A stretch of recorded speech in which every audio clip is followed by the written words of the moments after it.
You know who loves Izotope? This guy. Everyone here at Ruinous Media can't get enough of Izotope's intuitively designed plugins for audio restoration, mixing, and mastering. This year, make a resolution to yourself to say goodbye to bad audio and hello to super clear, wide, dynamic, clean audio using Izotope RX11 and the new Ozone 12. Master every track's potential with their complete 20-tool suite. Go to izotope.com and use code FRET10 at checkout for 10% off. That's FRET10 at checkout for 10% off. And go to izotope.com. That spelling is izotope.com.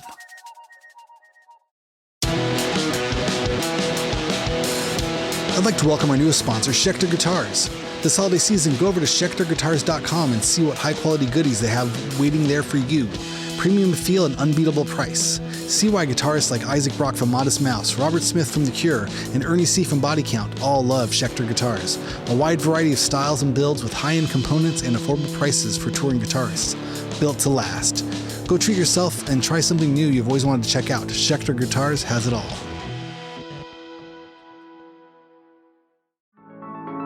Hey, what's happening? Before we jump into the show, I wanted to see if you had any music on a hard drive. You have a band, you have a project, and you want to self-release your own music.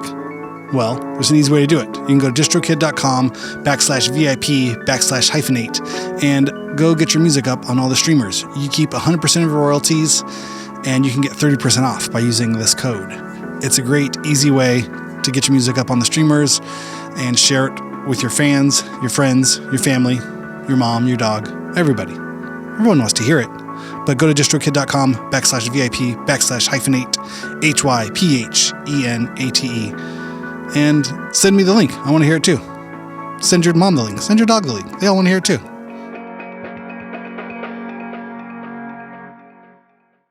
If you weren't playing, you were going to a gig. There was something happening every night, and it was accessible, and it was still cheap. And you could go to so many spaces to hear people make music. The amazing thing about Chicago was that it wasn't regimented.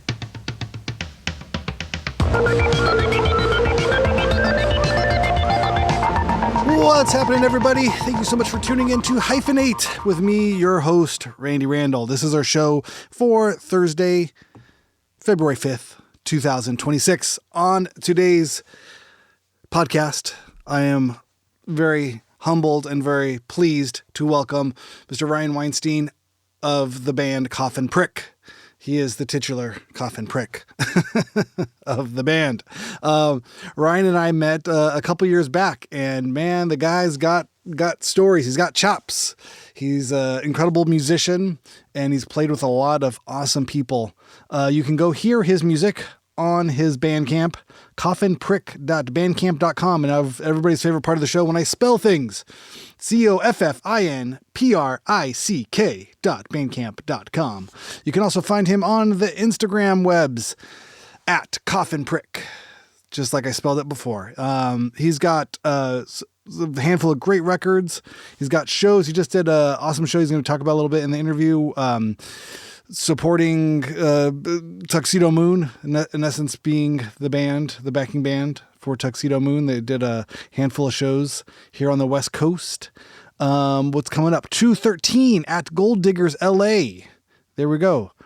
For your Valentine's Day plans. If you do not have plans already, you should go to Gold Diggers, fun bar here in the Hollywood area of Los Angeles, and go see Coffin Prick at Gold Diggers, 2/13. He also has a new LP, Loose Enchantment. It's on Temporal Drift Records. And he's also booking for Bub and Grandma's. There you go. You can find him. Go. He is findable. Go find him out in the world. Ryan and I were first introduced, and it was the funny moment. I don't know how many people remember, Simpson moments like I do every time there's anything happens in the world, it instantly correlates through my database of Simpson clips and memes and memories. There was our friend Tim Kinsella was playing a show, and I went to see him, and he introduced me. He's like, "Oh, Randy, do you know Ryan?" Right? I'm like, "No, I don't think we've ever met, but I'd seen him, online. I know his music," and he introduced me like, "Oh, Ryan, this is the nicest guy in LA," and And then I was like, oh, right, I heard you were the nicest guy in LA. And it reminded me of the time in The Simpsons where it was like, everybody's the nicest guy in Springfield. Like, no, friends. He's not talking about me. He's talking about someone else. That was how it felt at the time. I thought, no, I can't be the nicest guy in LA. Ryan must be the nicest guy in LA. So we met and we got coffee and talked music and bullshit. It was really fun. So Ryan's a great guy. You will hear our conversation coming up. Yeah. Hope everybody is doing okay and is, resisting and protesting in all the ways that they're able to do. This is a dystopian nightmare in so many ways as we see fascism settle in over the country. But, everybody is part of a community and those communities play important roles. It's not about being the tip of the spear always, it's providing support. It's providing anything you can, whatever it is that's within your power to do to resist the tyranny of fascism that is being forced upon the American people, if possible. If that's in your heart to do it, go do it. That's what I'm trying to do. And it's hard. And we all play small roles into things. I think I get frustrated like anybody else does with the depressing, saddening news and just the dehumanizing of our immigrant population in America. It's absurd and upsetting and horrific. And I get upset and I want to do something big and grand and violent, but I also know there's those moments of like, well, let's be realistic. Let's provide support. Let's be a resource. Let's be an asset. In ways that are viable and that are productive and that can be part of, I can be part of a community, be a member and provide support to those who need it. So that's how I'm looking at things at this point. But I waffle. I waffle. Is that correct? The word usage? I waver. I oscillate wildly at times. That was the word I was looking for. But do what you can. We all got something to do, and it's the long game. It feels like at this point, there's going to be lots and lots and lots of opportunities for all of us to play a part in this resistance of bullshit that's happening. So keep that in mind. It's the long game. We're hitting it for the marathon. We are not going away. We will not leave. We will resist this thing. That's what we do, right? All right. Well, here is my conversation with Ryan Weinstein, Coffin Prick. Go see him, Gold Diggers 213, and be good to everybody out there. Go support local music, arts. Go support resistance. Go buy somebody a slice of pizza if you can. It's a good thing. Bye.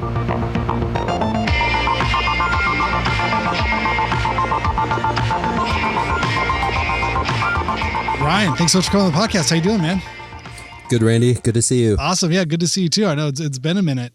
We had a couple good coffee runs in Highland Park. Mm-hmm. Yeah, for sure. I've gotten busy over here. I'm not my free time. My morning dad routine has put me off of any kind of social activities.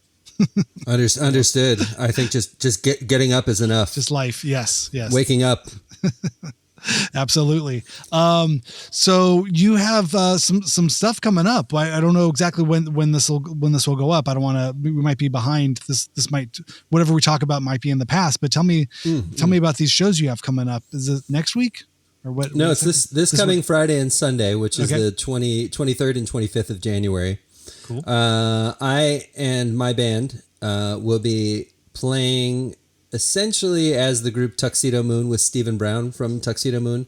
We'll be playing music from his solo records and music from Tuxedo Moon, including music from the record Desire, which is having its 40th or 45th anniversary this year. Wow. And was just reissued by Cram Disc. And so, yeah, it's a kind of a massive undertaking, but something I'm really have been excited to do. That sounds incredible. Yeah. Tell me, how did this first happen? How'd you get in touch with them? Or they get in touch with you? Like, how'd you put this together?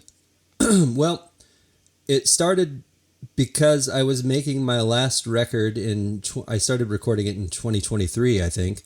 And it's called Loose Enchantment. It's on the label, Temporal Drift. And, I was working on a piece of music that didn't really register with me as something that made sense. basically I couldn't figure out how to sing it. And I not a natural singer. It's more of a function than a desire. So I had this piece of music, and initially I had somebody else I was working with, and it didn't work out. There was a number of reasons that things just sort of fell through, and I kept hearing this voice in my head, and I couldn't put two and two together. I couldn't figure out who it was, and eventually it occurred to me that it was Stephen Brown from Tuxedo Moon's voice. And I had recently been interviewed by a guy named Will York, who did wrote a book about music in San Francisco from the 70s up until the mid 90s called Who Cares Anyway? I think music before the death of the analog age. I don't want to misquote it, but something like this. Basically before the advent of real digital streaming and the way people were absorbing music, and people were still going to gigs a lot, and which happened after that. But it's the general sort of idea. And I had been interviewed by him, and I knew that he had also interviewed Stephen for the book. So I reached out to Will and I said, hey, can you connect me to Stephen Brown? And he said, yeah, no problem. I wrote Stephen. To my surprise, he wrote me back within minutes. He knew who I was, which really surprised me, because I'd been a really big Tuxedo Moon fan for many, many years. And Stephen is still, keeping his eye on what's going on. He's still reading. I had a nice review in the magazine The Wire, and he had read that. And anyway, so I wrote him and I said, hey, would you ever consider singing or playing on somebody else's record at this point? And he said, yeah, sure. I think his exact words were "bring it on," which really surprised me from a 73-year-old man.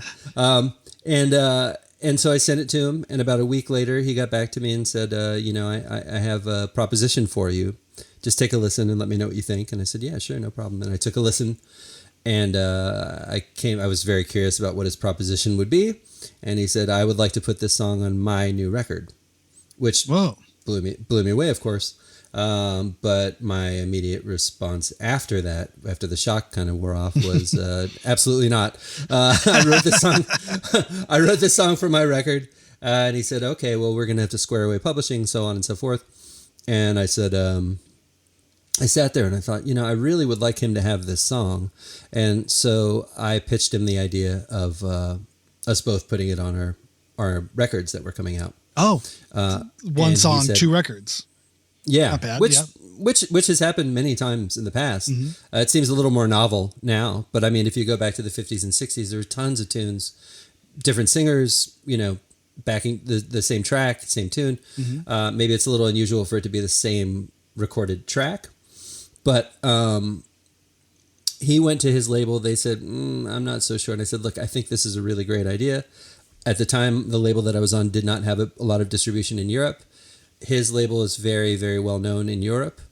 Maybe has a slightly smaller footprint in America.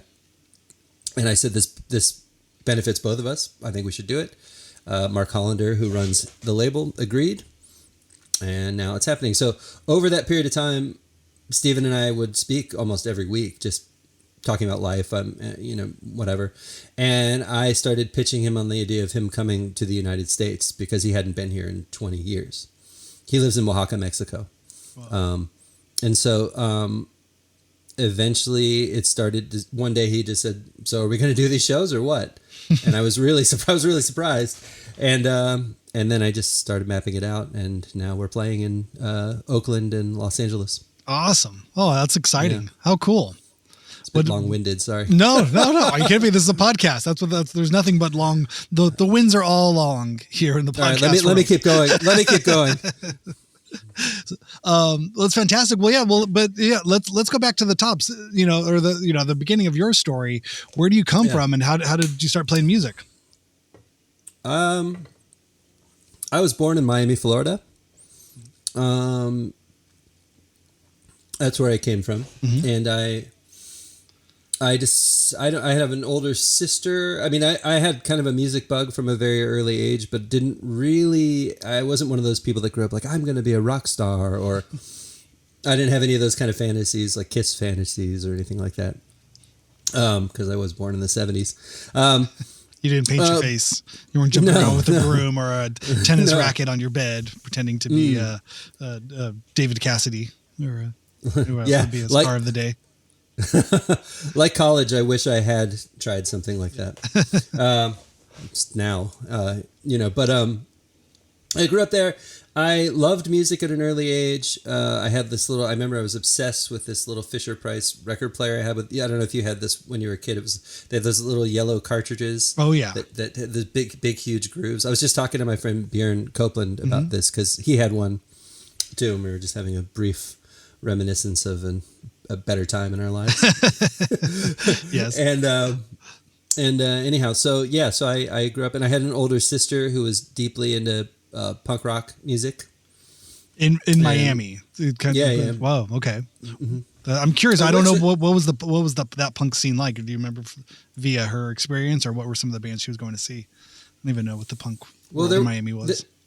There was not a lot of punk rock at that time. There was some stuff. A lot of it was. There's a club called Washington Square, which was on Miami Beach, and a place called Churchill's, where there was a lot of shows, which people have referred to as like the CBGB of the South, but I'm sure that every town has claimed that they have something like this. And I've played the actual CBGB, and it was not that fun.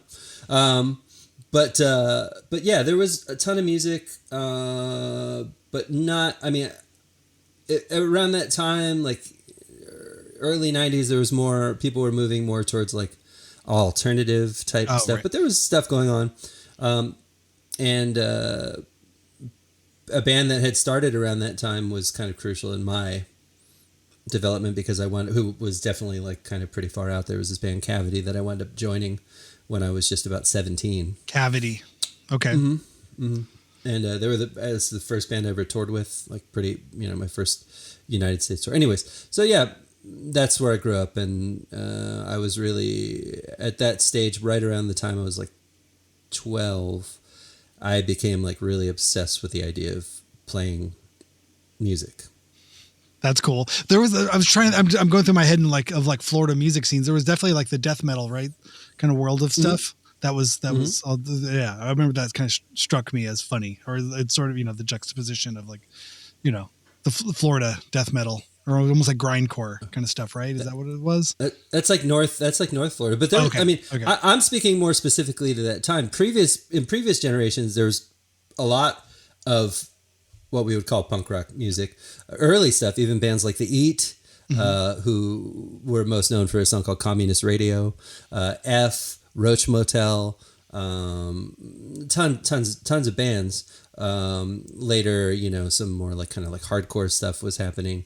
But there was just in that weird period of time, I can't remember a lot of bands that were playing, but there was right around 94, 95, things really kind of started to happen more there, in the kind of, again, the punk world. Sure. Okay, cool. That sounds great. And so you were drawn to the more out there sort of stuff. Is that what you were saying? Is there kind of more experimental thing, or what was? No, and what were you playing? I mean, what was your instrument? Not necessarily. It was just that I have always been sort of drawn to things that were a little bit difficult to understand or didn't immediately resonate with me. But I loved all the stuff that everybody liked. Black Flag, Dead Kennedys. I really loved Dead Kennedys. I love the guitar player, East Bay Ray. That was an amazing guitar player. Yeah, I liked a lot of the same things that people liked, but I also had a sort of other side of my listening where I was hearing a lot of music that was way further out. A lot of contemporary music, new music. I started to hear things like Xenakis or Penderecki or classical music. I mean, it was just all kinds of stuff. When you live in a place that's that isolated, you frequent the record store, you frequent your friends' record collections. You want to understand. What there's a bigger world out there. Yeah. Where's the access point? What are the portholes from this tropical paradise to the rest of the world? Portals. Yeah. I mean, yeah, totally. Yeah. I mean, I grew up in the suburbs here in Southern California, and and again, it's close within an hour of the city proper, but as a kid, in those early teenage years, from that 12 to 16 sort of zone, you sort of have to put your own, sort of taste together. Like, okay, reading magazines, I could get there. We had a Claremont college radio station, KSPC. I could get in on a good night, around 7:00, to kind of just in between two dials, kind of dial it, get something. I'm like, okay, this was the, remember hearing things like Blonde Redhead or Olivia Tremor Control or these types of things. And I was like, okay, I'd write it down and like, okay, I'm going to find what is this contemporary sort of college rock of the early 90s. I mean, you can't, I guess. Yeah. You can't understate the importance of people at that age, like what college radio could bring you. In an era before streaming, there was a collectivity to people listening to the radio. People would listen to the radio in their cars. I'm sure people still listen to the radio to some degree now. I certainly can. It's just fucking terrible. But when you at that time, I mean, as you say, it's like a college radio station could change somebody's entire outlook on music. Yeah. Completely, Yeah. Yeah. No, it was just, again, it was just another, way of experiencing curated sort of like, creative collections of things, like, okay, I'll get a sense of what the DJ's into or what else is out there. Or just little portals in your otherwise, suburban sort of living. At least I was, we'd skate around and you'd kind of get music through skate videos a little bit, or, in magazines. I'd go to the library and just look through the Rolling Stone magazine. Like, okay, like I didn't have to buy it or go to the grocery store and like rip through things like, okay, guitar magazines, Rolling Stone, Spin, whatever I could find, there was sort of little things again, but it was all pretty mainstream media. So it'd be the weird, like, check this out, or like, little footnotes in the front or back. And crucially, I would say, a crucial point is that it was college radio, for instance, was people your age playing music that you could listen to, people that could be your peers, people you might see. It wasn't like a lot of people talk about things being unobtainable. People talk about the early sort of, I could do this too. It's like I think college radio had that similar sort of ripple effect. Yeah. Was there a particular kind of like all ages sort of space, or more sort of like underground DIY space in Miami? When you were growing up there, you could see shows or play shows at?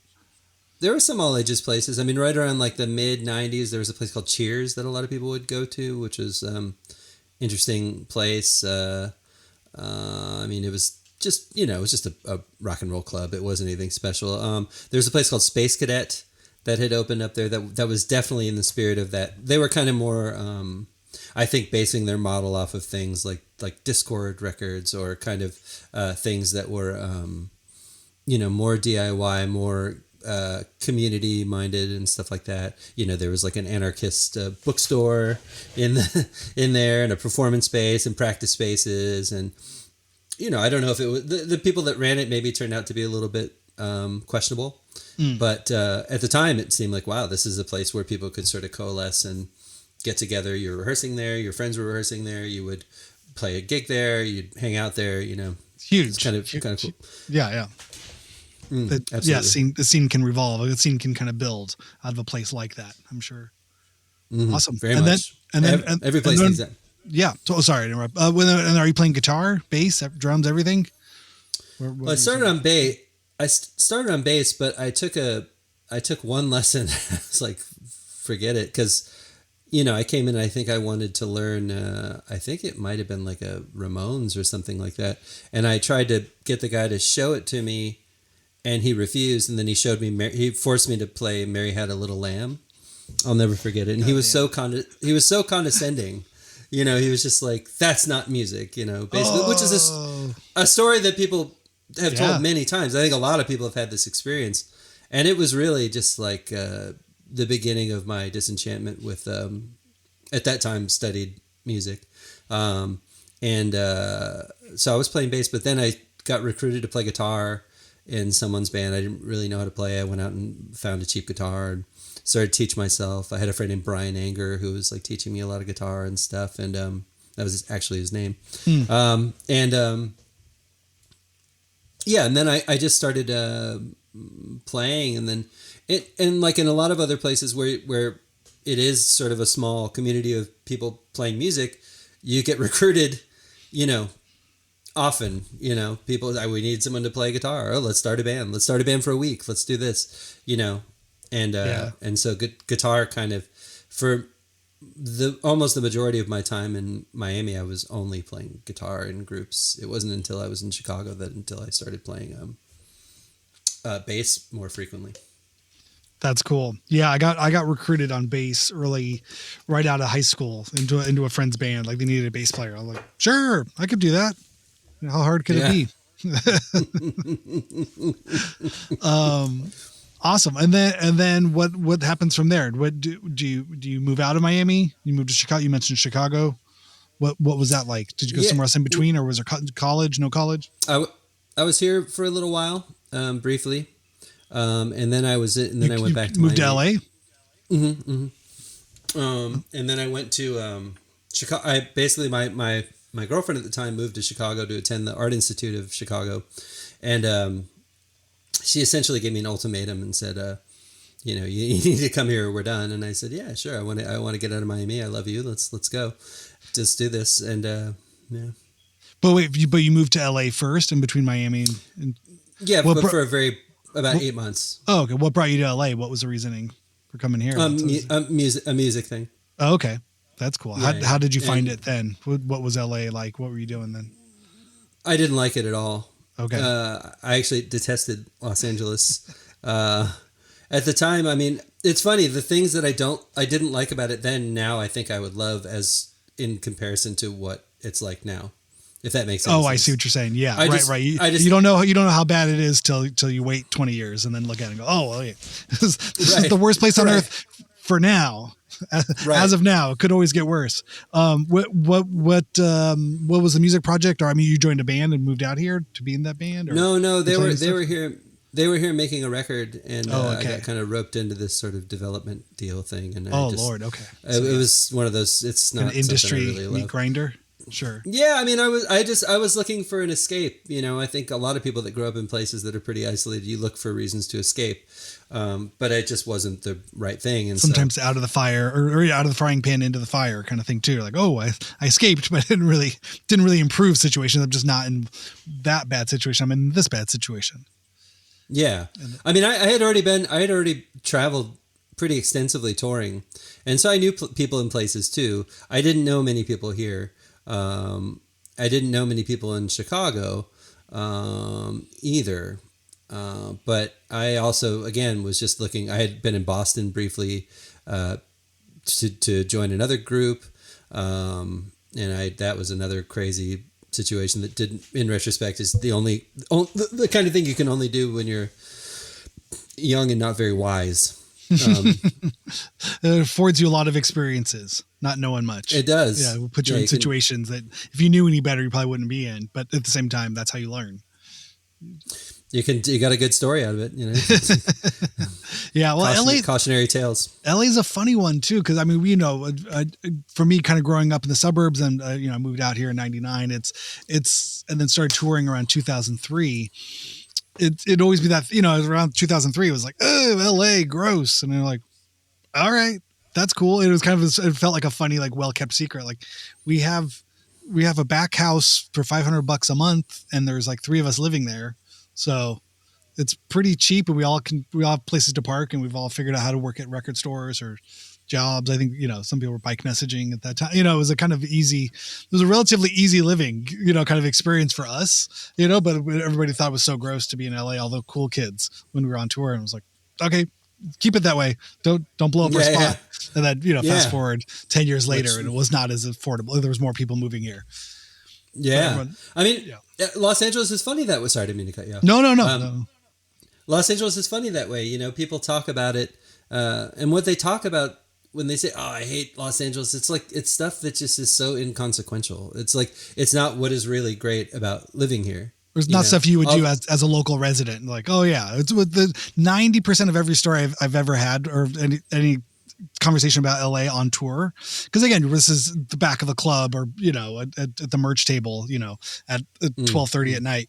It's, oh yeah, I went to LA once, sucked. I'm like, oh cool, what'd you do? Like, went to Disneyland. Fucking sucks. Sat in traffic. Like, yeah, that sucks. You're right. Your experience is not incorrect. I'm not going to disabuse you of that. That is all correct. And whenever I go to Disneyland, I sit in traffic and I like the Disneyland part of it, but the driving from LA, just the driving, I think is what kills people from other places when they get here. Like, oh, it's an hour drive everywhere. And like, yeah. When it used to be 20 minutes really to get anywhere, but maybe, but still, but again, that's just part of the experience. I think of growing up here. I'm not allergic to cars. If anything, I'm more like, I crave the car. I was born of the car. I enjoy a good car ride. I enjoy not necessarily, can't say I enjoy traffic, but I've make my car, that's where I listen to music. That's where I kind of just zone out. I observe other people, I observe the world through the windshields in ways I feel like maybe it's more of a localized thing. Never have to walk places. No. I have that I've got to walk. Well, I think that I also love walking, which I think I've probably talked to you about. Yes. Yeah. And LA can be hard for that, as documented in the songs. Yes, it can. There are two I can think of at least. But I think that I actually don't. Okay, we're not supposed to love being in the car because obviously the car is terrible for the planet. Oh, however, sure. I grew up in a place similar to Los Angeles, Miami. I think, which is why I always kind of took to Los Angeles in a way, even though I kind of hated it. Was that in Miami, you're not walking anywhere in Miami. There's no public transportation. There is a metro rail which runs north and south, and maybe there's some additional buses now or something like that. But it's also like Los Angeles, very hot but also extremely humid. But I drove everywhere, so I don't really have a problem. I don't get impatient in traffic necessarily. I don't, it's a good opportunity, like you say, to listen to some music, especially if you're working on some music. It's a great place to listen to something if you have the chance to do so. I'm not bummed on driving. I'm more bummed on parking. And let me just go on a quick rant. It's not finding a parking space. It's the fucking way people park here that drives me insane. People leave half a car length space between a car here. When I park, I try to find if let's say the curb is up, I try to get to the closest to the car in front of me or behind me so that there's maximum room for another person to park, should they do so. Los Angeles, I gotta say, is the town of great obliviousness. That I will say. That's one of my major complaints. No arguments here. Yeah, it's a hot take. Yeah. No, everyone in LA is the only one that lives. Anyone in LA is the only person who lives in LA. Everyone lives in their own bubble, or they're the star of their own movie. And so, like, oh wait, you wanted to park here, but you're not in my movie. You're not supposed to be here. Yeah. What are you doing here? But you don't have to be there as badly as I do.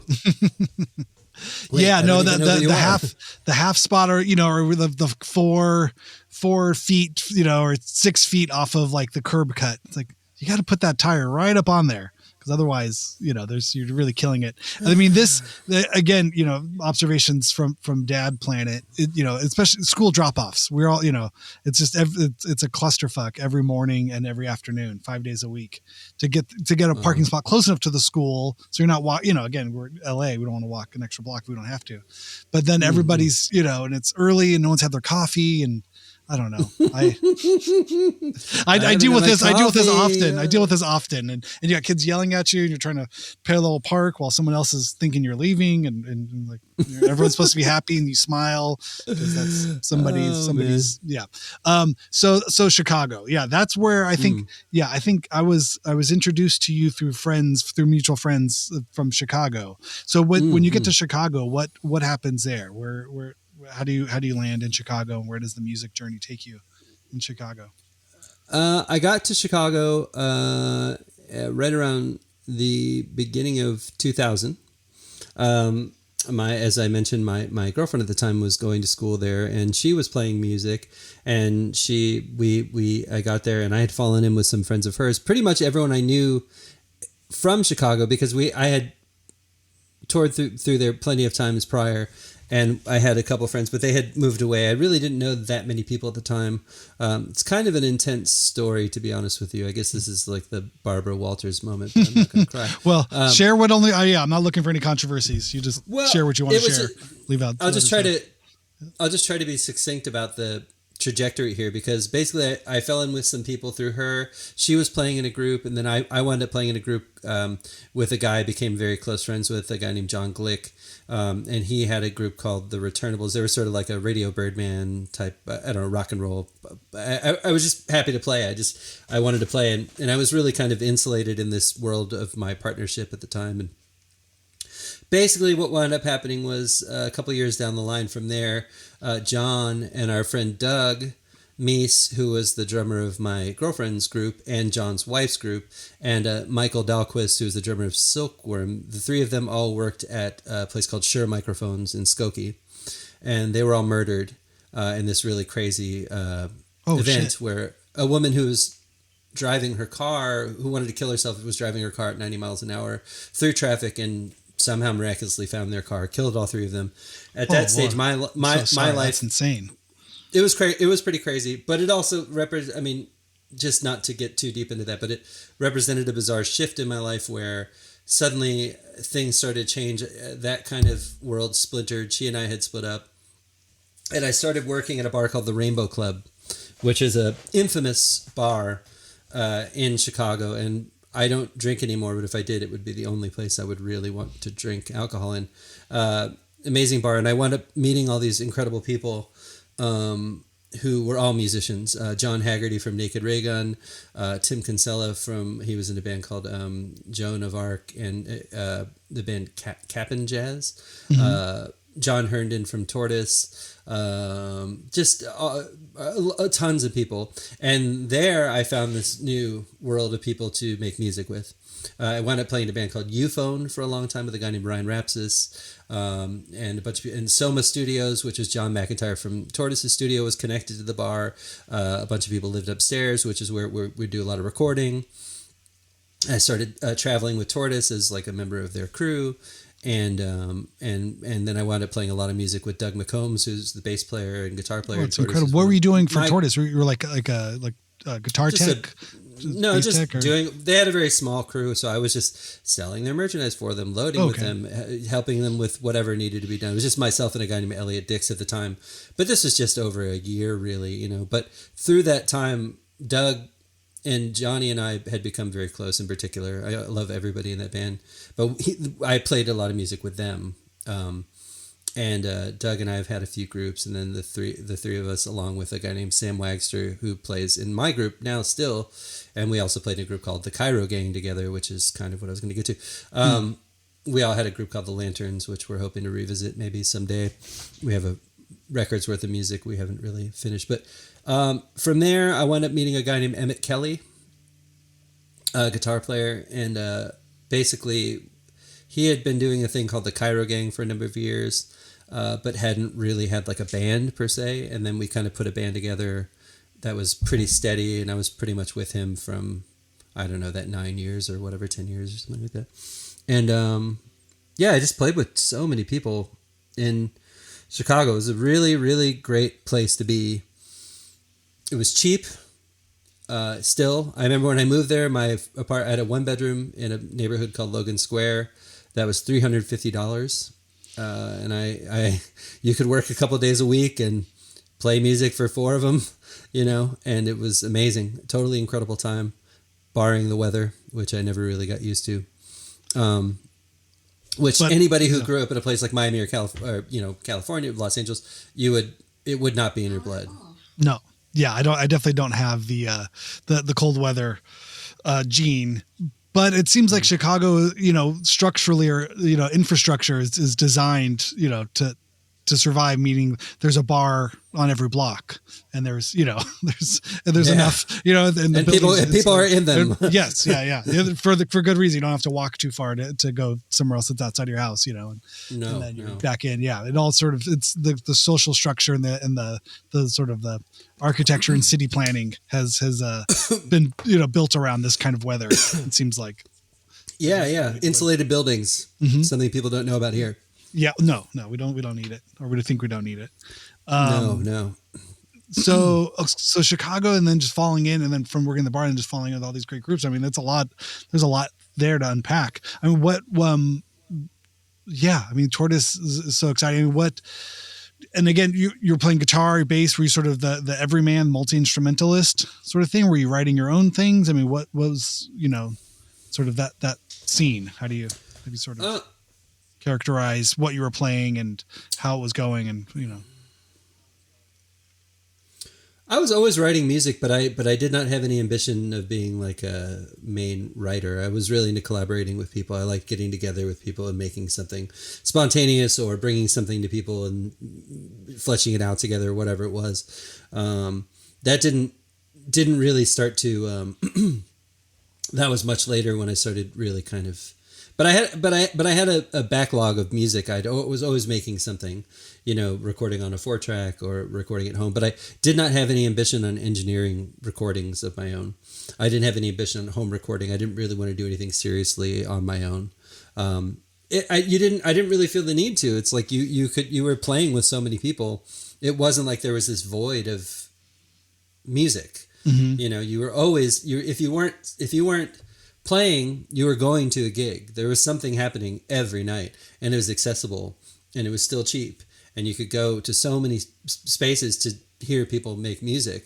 And it wasn't the amazing thing about Chicago was that it wasn't regimented. You would see the same people at a basement gig as you would see at like a free jazz gig in a gallery, or I don't like these terms. I'm just saying them for the sake of people need to say you're free. Genres. What does that mean? Improvised music or loud music. You'd see the same people at all of these same places, and then you would recognize them. And it was a big small town, so you would run into people all the time. You'd walk down the street, you'd see people you knew, and so it was really fertile and amazing. And I probably missed an even more fertile time before me. So I mean, I don't know. It was Chicago is such a great music town. It's one of those things. I mean, I found, of all of our years touring and playing and stuff, I'm always drawn back, or we were always invited back. I guess I should say, I felt like we were really embraced in Chicago in so many ways that I just really,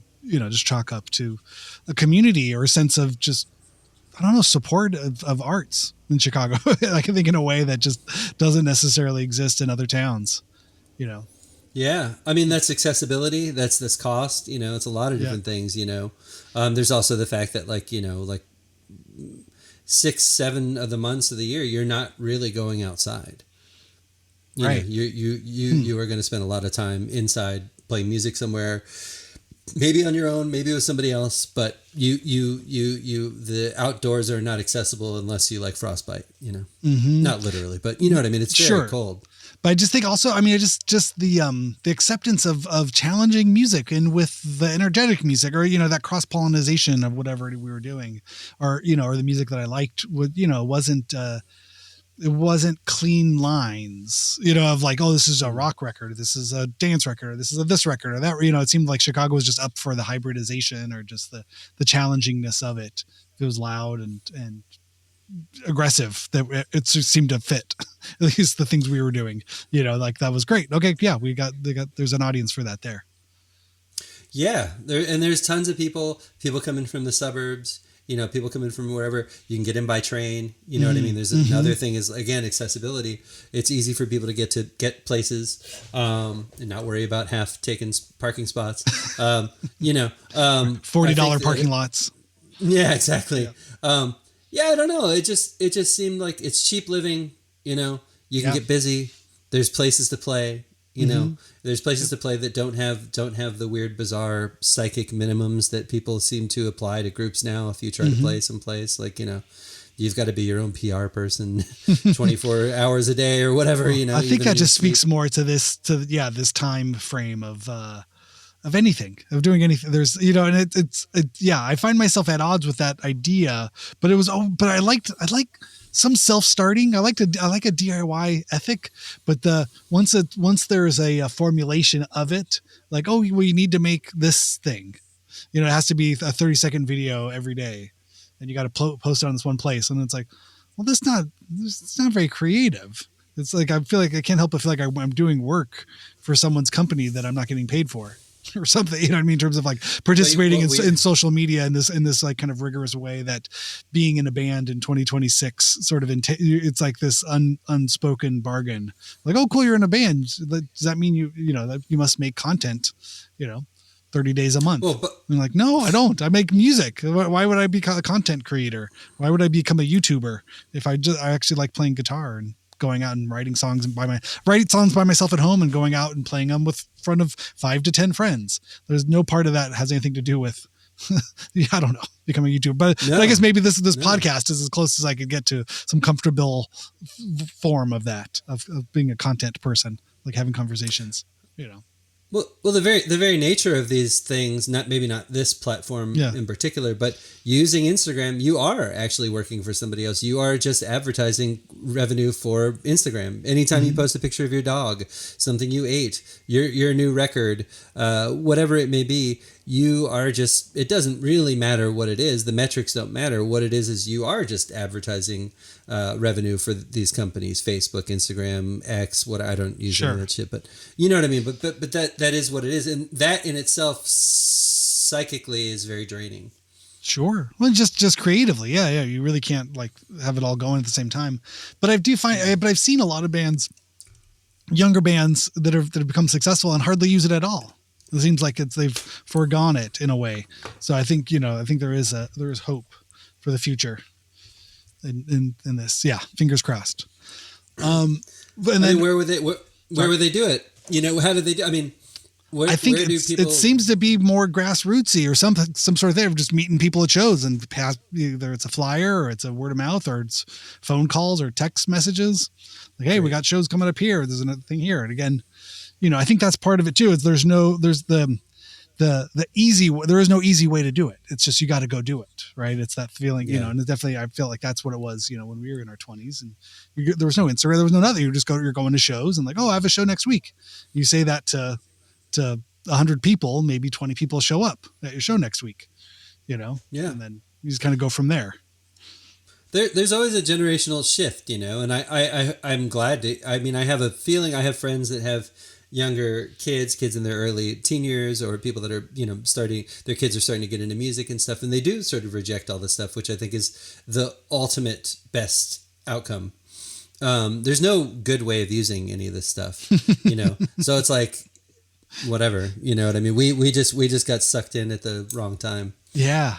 No, it'll be interesting once, when the chapter is written on our generation in terms of where we got sideswiped with file sharing, then turned into content zombies on the social media platforms. I feel like it really hit us kind of in that, I guess we were in our late 20s, in that sort of zone of like, oh, let's embrace the change. The new future is here. Let's go. Well, oh no, we kind of got trapped into something funky.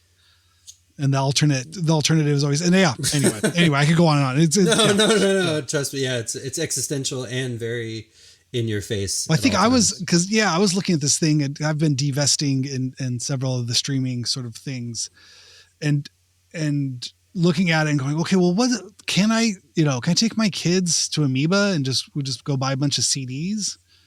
I'm like, probably could. It'd be fine. Like, I don't know why I haven't. It just doesn't, again, doing anything with kids is sort of its own sort of challenge, but it's this, what I mean? But then we'd bring the boombox in the car and they're just listening to it in the car, because now the cars don't even have the CD players. But so I have the device. It's like, but it's that feeling of like, okay, I'm happy being out of step with what's going on, but still providing some outlet for it. Yet, I realize things. It's like you just start to look around, like, oh, right, but everything else kind of conformed to keep this thing to keep this stream going. I don't know. I guess I'm just the chicken and the egg process of it all, like wanting to go backwards. You're like, oh no, but some of it's gone through so far the other direction. I mean, capitalism's a motherfucker. What are you going to do? It's like you're just constantly trying to try to stay at least one step ahead of it if you can. Giving. I mean, it's impossible in an American society, or even maybe in a global society at this stage, unless you live on like the Sentinel Islands or something. but I think I mean, it's like you feel that you are stuck in a. a loop of just kind of like, how do I escape this thing and feel as though I'm not being like ground up by it constantly. But anyways, that's, I mean, that's it. Yeah, exactly. The thing I landed on was we don't have another hour. Yeah. Digital content. Or digital, like, just downloads. Like, we could just buy it. Just buy it from Bandcamp, put it on the phone, and like, here, this is what you got. This is your library of music. Let's just listen to it this way. Seems to be the middle ground, I guess. It's, you know what I mean? So at least you're buying it from the artist. You know what I mean? You're buying the track and you're hearing it on the thing you carry around. Somebody got paid. I think that's where I look at it. It's just like, how can I want to just pay the artist directly as much as possible, whenever possible.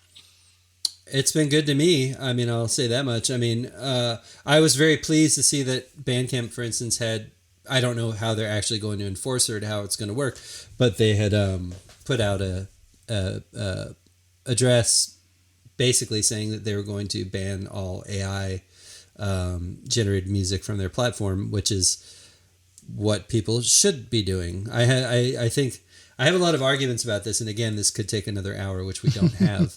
But I think that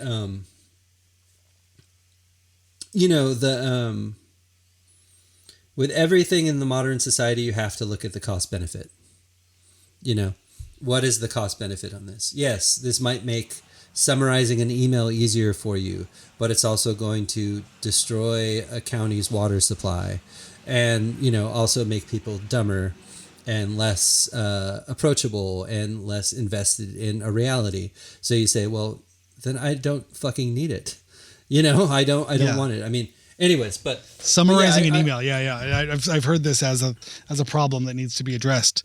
I don't get that. I don't have a hard time reading my emails. I have of all the modern problems I have all the complaints I could register, reading an email isn't the first one. Very low on the list. Yes. Yeah, that's hilarious. I've enjoyed some of the image AI stuff, as in in its own kind of like wackadoo sort of world of stuff. But again, yeah, I mean, I guess it's in that kind of same kind of way of driving cars kills the planet, of making a dumb animated worm sing mariachi songs. It's probably not worth using the internet for, but no, I mean, I can, my brain is still, I have not lost my capacity to wonder. I can still create those things. And so I think that, the thing about that, I had a point I was going to make, and now when I started to wonder, it just lost me. I just got lost. I got you with that worm. Yeah, sorry. Yeah, now I'm just seeing a dancing worm. The shirtless Shiba Inu standing in Chinatown that I generated for my 4-year-old was it really worth it? It really kind of makes me consider. Yeah, was it? I mean, it also raises a lot of questions, like as it becomes more and more believable, because right now AI still has that bizarre granular quality. Mm-hmm. You can still sort of clock it pretty easy. It's like then we start going into this whole nefarious world of the human mind where suddenly, you're not able to disseminate between what's real and what isn't. And that is people are not meant to process this much fucking information. I mean, I think it's basically the another underlying issue. It's like the amount of information and the intake that we go through in a day is just so. What point does it just break your brain? You're just exhausted from advertisements. Yeah. Yeah. Go stare at a tree, man. It's still cool. Still works. Okay. Then from Chicago to Los Angeles and Coffin Pricks. Tell me where does this how does this happen? Well, Coffin Pricks is actually before Coffin Prick. So that group started concurrently to me being in the Cairo Gang. I had written a bunch of music that was sort of more like guitar music, kind of almost like like I guess you could call it punk. And I really wanted my friend Chris Thompson to sing on this music. He was living with me at the time, and we had played in another group called the Red Eyed Legends briefly, where I was playing bass and he was the singer, and we had wanted to carry on. I started writing this music specifically for him to sing. Coffin Pricks, we played quite a bit in Chicago over like a year and a half. We didn't really leave that region of the country much, but people knew who we were. We released a single and we got offers, but we just didn't do it. It was quite a dysfunctional situation. A guy named Jeff Rice, a cool guy, played drums. I played bass and guitar in the recordings, and blah blah blah. That split up. But the name Coffin Pricks or Coffin Prick was always intended to be an umbrella under which I could do a variety of things. It wasn't necessarily meant to be this one group, or one band. And so that fell apart, the Coffin Pricks band. And then Emmett Kelly had moved to Los Angeles and basically said, I need you to come out here. I want to get busy. I want to do stuff. I said, great, let's do it. And I came out here and I made a recording with him and Ty Siegel. And I remember sitting on the patio of this place called, it was called the Black Boar at the time. It was a bar on Eagle Rock, which I think now is called maybe like the Fable or something like this. Anyways, I was sitting there and I was staring at the sky and I thought to myself, I think I can actually move to Los Angeles. I think I can get out of Chicago. I don't know why. I couldn't even tell you. It just felt like the right time. There's a lot going on at that time, and so I packed up, left Chicago, came to Los Angeles, did a little bit of touring with the Kyra Gang, but then that split up.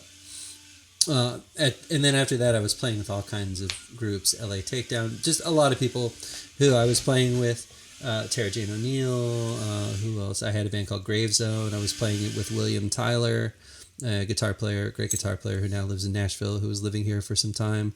I was just playing with John Herndon, and I were making music just with a guy named Travis Millard. We were doing a lot. I was just playing a lot. But then, and I had a lot of touring coming up and a lot of stuff like that. But then, basically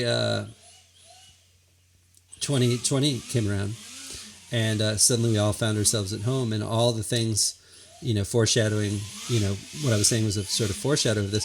I did not have any intention of being an engineer of my own recordings or anything like that. But at that time, I didn't even have a computer, and I could see where this was going. I could see where the sort of stay-at-home period was going. I knew this was going to be a while, so I ponied up and I got a laptop and I taught myself to record, and I decided, okay, I think this is going to be the Coffin Prick record. And so I started recording this record and the first record, which is called Laughing.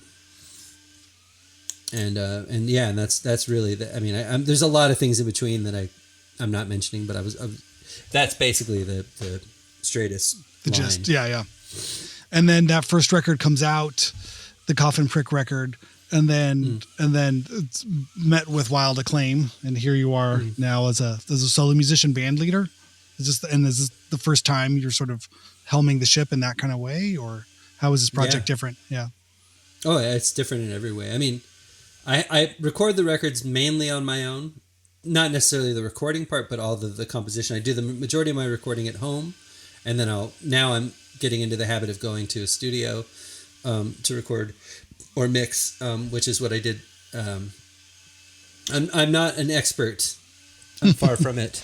So I'm learning from a lot of really talented people who have helped me. A guy named Graham Gibson really helped me a lot with my first record, to mix my first record.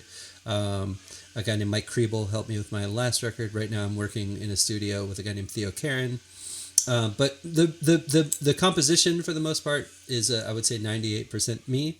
I have a live group that I play with. It's pretty steady with some people that sort of pop in and out. I've had to reduce it for the sake of touring in recent times, which has been a little sad. But when I'm recording now, I am trying to bring more people in. I may have composed the music, but I always think that there's a better idea around the corner, and I think that someone will always bring, especially the musicians that I have become to count on, tend to be really creative, interesting people that can always make something better than it had been if I had done it on my own, and I find that very exciting. Yeah, I know. I've face the challenge of that. If it, is it solo, I think I've just always been such a collaborator. And as soon as I'm playing with somebody else, I'm like, well, this isn't me anymore. This is never, even if I wrote the guitar part and the words, like you just wrote that bass part, you wrote that drum part, like that deserves credit in my head. I feel like I just have that feel, well, how does this work in a live, in lieu of, and I suppose if I had more cash, I would just pay them. That'd just be the session fee then. And that's part of what, that was the work for hire you did for the day. You wrote those parts and then I bought them from you and I paid you for them. Yeah. That's it. But I just, but I guess not being of means like that. It's just sort of like, well, okay, I'll either do it myself or there's either one credit or everybody's credited. I don't have it's hard. And I guess that's just part of that band leader sort of stuff, that you have to work towards. It's been done. I really try and I try to stay on top of the equity of it. You know what I mean? Like I'm really conscious of people's time. I don't have endless wealth. I don't have a ton of money, but I try to make it so that people don't burn out on doing stuff with me. Yeah. But at the same time, I think that the thing about the community of musicians, I don't think you should expect anything for free, but I do think that, I play on your record, you play on my record, we're quid sharing. Pro quo. Yeah. Yeah. We're sharing that. We all understand that this is not a money-making venture, our time is increasingly valuable, but it's also that much more important to start thinking outside of that kind of transactional nature, to try to just have relationships with people that are based in like, this is something that you will be good for you because I want to help you and you want to help me and vice versa. It goes together. Yeah, that energy sort of rebounds back. Yeah. Well, I mean and you understand that too from being a member of so many different groups and sort of what what you can contribute and without being abused by the principal songwriter. Having those boundaries like cool, okay, yeah, I'm coming in, or here's what I'm adding to it, but there's a line at some point like nope, okay, now this is too much. I've never had an issue like that with anyone I know. I've had issues with that with people I don't know whose records I've played on, where suddenly it's like, I definitely wrote the melody of your song. I definitely wrote this. You definitely used a part of something I wrote as like a hook, because I've played on like sessions and stuff. And haven't been, but this is just the way it's always been, it just, that's what I'm saying. Yeah. That's kind of just the history of it all. Like, how does it work? Well, I'm constantly, bumping up against, sort of the history of sort of the recorded music industry of stuff like, it's just how it always was, huh? Everybody's kind of screwed everybody else over until they didn't, until you got enough power, until you had enough power to screw somebody else over. And then now that's on, it's your turn. The ladder to stardom is a very long one for many people. Yes. They will be climbing for a long time. And you just have to know, you know what I mean? Like, people that's usually those sorts of things are the tools of the overly ambitious. You're right. Yeah. Or as Bon Scott put it, it's a long way to the top if you want to rock and roll. Just don't fall asleep in a car. Is that what happened to him? Yeah. Didn't he die? Didn't he like choke on his own vomit in the back of a car? Passed out. The car over. Yeah. I mean, that's what they say. I mean, of course it's like the CIA did it. Oh, I don't know. I'm more inclined to believe that. Yeah. The Brian Johnson fan club took him out so they could instill puppet leader. But, the original regime change. Awesome, right? Well, thanks so much for coming on. Where can people follow you if you want to attract more people to follow you? Where would you send them? Your devotees, your acolytes. How do people keep in touch? Sorry, you kind of froze up there, Randy. Oh, sorry. Plugs. Where do you want people to find you? I mean, not at my home. Do you have a website? Do you have a presence online that you recommend? I have an Instagram, and it's just at Coffin Prick. That's usually where I am falling prey to the corporate gods of self-promotion. And I have a Bandcamp. It's also Coffin Prick. I'm on the record label Temporal Drift. You can always check them out. I'm very pleased to be on that label. I love and they've been really cool to me, and so you can find information on me there. And I think that's about the extent of my web presence. Great. All right, I'll put links to those in the show notes below. Thanks, Randy. I appreciate that. Awesome. Yeah, I appreciate it. Thanks so much for the time, and yeah, good luck on the Tuxedo Moon gigs. It sounds like it's gonna be a fun one. Awesome. I know you're on parent duty, but if you can make it, you should. Yeah. What day? When is it? Sunday. Well, we're going to be in Oakland on the 23rd. This coming Friday, and then Sunday we're going to be at Zebulon on the 25th. With so basically the tour is myself. It is my group is doing an opening show, and then we're going to be the band with Steven. So we're doing sort of double duty. So you can sort of get the best of Coffin Prick in one night. Here we go. All right, it's on. I'm claiming it now on the calendar. We'll see if this gets challenged by the greater familial presence, the force in my life. Sure, but it's on. Awesome, man. Well, thank you so much for all the time travelers. Out there, you can. I don't know when this is going to air, but you missed it. Yeah. Well, I've found that Zebulon records everything, whether you want them to or not. So you could always request the files. I make it a point to own a copy of that. If they own a copy of it, I want a copy of it too. So maybe there's a future, release. That's a weird one. It's like if someone takes your picture, does that mean they own it? If they didn't ask your permission to take your photo, like that's exactly how that works. Yeah. I've been getting a lot of requests from people whenever I play, like, "Hey, I film shows. Can you pay me to come film your show or take your photos?" Or just kind of unsolicited, which is an odd phenomenon and seems like it's kind of scraping a very empty barrel. But right, yeah. But if you've gotten to me, you clearly don't have any more. Yeah, I'm the last person to pay you to take my photo. But you never know. Yeah, it's an interesting one. I think if everyone's hustling, you know what I mean? But no, I think if they take your photo, they do own it. I think there are some kind of basic use laws, and because I've looked into this a little bit, and if it's they can sell prints of it because they took the photo, but they can't sell it to a company, like to say, that you support like Snickers bars. They can't sell your likeness for profit, licensing, to like another company.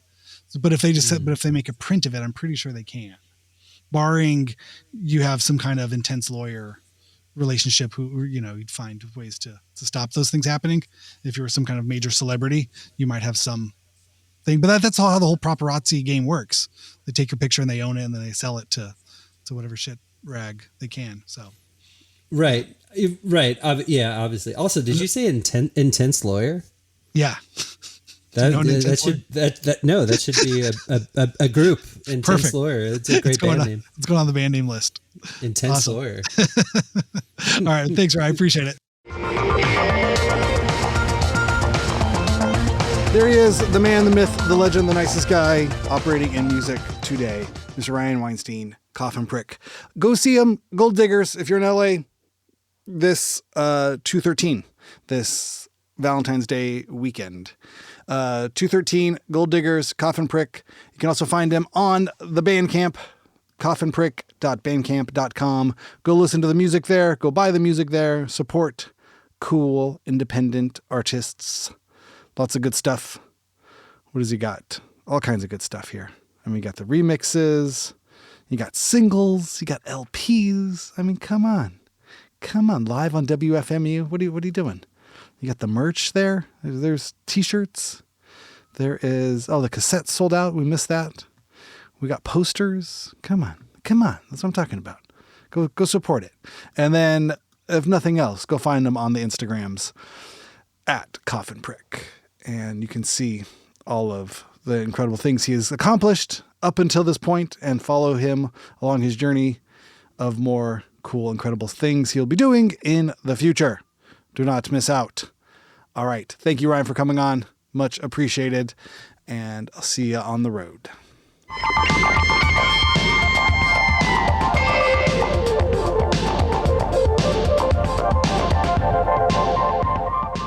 People have referred to as like the CBGB of the South, but I'm sure that every town has claimed that they have something like this.